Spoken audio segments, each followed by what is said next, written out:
If you want to go into Western Ivey, here's what you need to know about the Ivy AEO application process. There's 4 things you need to know. First, it's actually 2 separate applications. First, you have to apply to Western or an affiliated college through OUAC.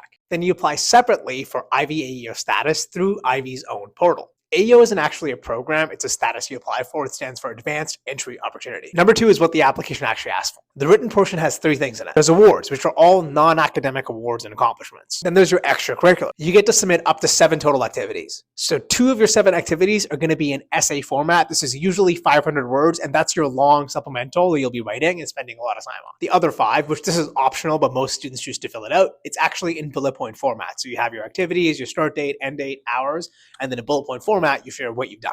So once you've written all that, you need references for each of the 7 activities, assuming you have 7. So you need the name, email, phone number, things like that, and they will follow up. It is automated. So you need those for every single activity. So for number 3, you've done the written portion. Now it's time for the video interview. It's 5 questions with timed responses. Takes about 20 to 30 minutes in total. And you do the whole thing in one sitting. So usually there's some sort of prompt that pops up. That's your question. You have about 30 seconds to a minute to prepare. Then you speak on that for about 1 to 2 minutes, depending on the prompt.